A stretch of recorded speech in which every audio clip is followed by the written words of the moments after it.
What's up everyone, TM Trav here with ESO Tips, the place to go for all things Elder Scrolls Online. As I'm sure you're well aware, there are a ton of things to do in ESO.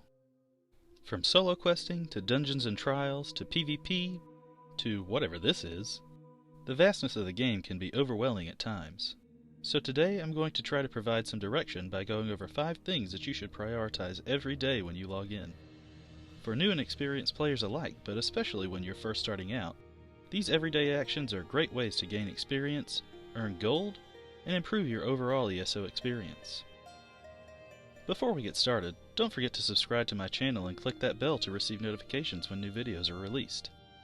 Also, if you enjoy this video, I would really appreciate it if you'd leave a like before moving on. The YouTube algorithm loves to see engagement, so that simple gesture will do wonders for my goal of helping as many ESO players as possible with my content. Now that that's out of the way, let's jump right in. Now, this first item is pretty obvious, so I'm not going to count it as one of the 5. But I'd feel remiss if I didn't at least mention grabbing your daily reward as often as possible.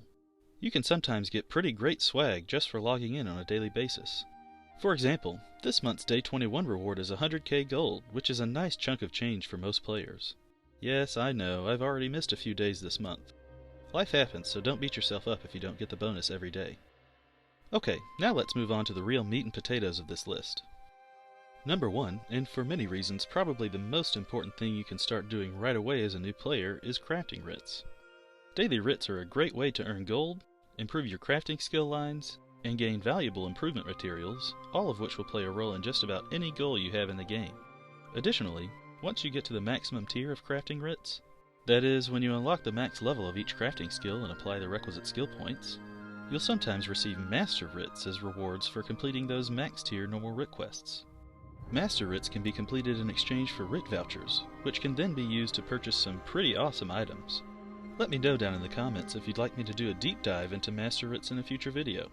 To get started with crafting writs, you'll need to become certified in each of the crafting skill lines. Certification sounds a little daunting, but it's actually pretty simple. You'll just need to go to either Daggerfall, Davin's Watch, or Vulcal Guard, and find the certification quest givers. You'll find Millenith in the Fighters Guild for blacksmithing, clothing, and woodworking, and Danel Taleno in the Mages Guild for alchemy, enchanting, and provisioning. These 2 quest givers can also be found in the capital cities of zones added by each chapter. For jewelry crafting certification, you'll need to find Falarian and Alinor near the crafting area. Note that you must be level 6 before Falarian will appear, but you can talk to Millenith and Danel at any level in the base game zones. Once you're certified, you can find the crafting writ boards in any major city to start the daily quests. In my opinion, the 2 best cities for crafting writs are Alinor and Rimmen, as all of the crafting stations are clustered close together. You'll usually find me doing my writs in Rimmen though, as the city's stablemaster is conveniently located between the crafting area and the writ delivery area. That leads me into number 2 on the list, mount training. Is your mount's top speed slower than your jogging speed? Do you want to be able to sprint around like this? Well, once every 20 hours you can pay a stablemaster to train your mount in either riding speed, carrying capacity, or stamina. I highly recommend training all the way up to 60 in the following order. First riding speed, then carrying capacity, and finally stamina. It can be a long grind, but your quality of life will improve dramatically when you can just zip around while searching for sky shards, farming materials, or doing whatever else you're working on. If you want to get that mount speed up right away, you have a couple of options. But there's only one thing you can do to quickly improve your speed without spending a dime. The method is related to number 5 in this list, so stick around to find out what it is.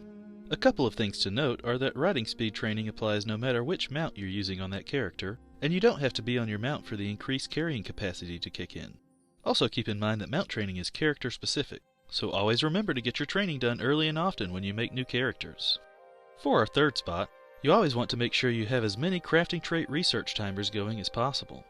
There are several reasons to research traits, so I'll just give you my top 3. First, as you learn more and more traits, you can help guildies by making gear for them. Or, if you're looking to make some gold, you can also sell your services as a crafter to other players. Second, as you progress toward the endgame of ESO, you'll want the gear you use to have the proper trait. That gear won't usually drop in the trait you need, so you'll have to change the trait at a transmute station. And to do so, you'll need to have that trait researched for the respective item type. And third, if you're interested in achievements and hope to one day obtain the Grandmaster Crafter title, you'll need to have every trait researched on every item. The research grind is one of the longest in the game, but you can reduce the time it will take by investing a few skill points. Each of the 4 gear-related crafting skill lines contains a passive which reduces research times. And the blacksmithing, clothing, and woodworking passives also allow you to research up to 3 items at once. Taking these passives early on will help you reduce your research grind immensely, so be sure to complete those crafting writs so you can level your crafting skills and unlock them as soon as possible. Number 4 on the list is a topic that I don't see brought up enough: Daily Mages Guild and Fighters Guild quests. The grinds to max out these skill lines are some of the most tedious in the game, especially that pesky Mages Guild. These daily quests can help break up the monotony by giving you something different to do other than searching for lore books or murdering hundreds of zombies to death. If you haven't yet joined these guilds, you can do so at the Mages and Fighters Guilds in Stone Falls, Glenumbra, or Auradon. After joining the associated guild, you can pick up these quests in the respective guild halls of any of the Alliance capitals, that is, Mournhold, Wayrest, or Elden Root. For the Mages Guild Daily, you'll be tasked with recovering an artifact of Sheogorath from a random base zone public dungeon. After recovering the artifact, just turn it in to the quest giver and you'll be rewarded with 10 experience points for your Mages Guild skill line. The Fighters Guild Daily will require you to destroy 3 dark anchors in a random base game zone. You can just hit the same dolmen 3 times if you're not interested in exploring the zone, but I find it to be a little faster to go to 3 individual dolmens if you have way shrines near them. After destroying the requisite number of dark anchors, travel back to the quest giver to receive 10 Fighters Guild experience points. You'll also gain additional experience points for each dolmen you destroy during the quest. While neither of these methods is the most efficient way to level the associated skill line, they do provide additional benefits on top of the variety and the experience gained. Completing each quest earns you a coffer containing random loot, and these containers also have a chance to drop a Draugr motif page. Our final spot on the list, and probably the most fun out of the 5, is completing your daily random dungeon and/or Battlegrounds match. There are a ton of great reasons why you should do your daily dungeon or BG, not the least of which is the huge experience gains you get from doing so.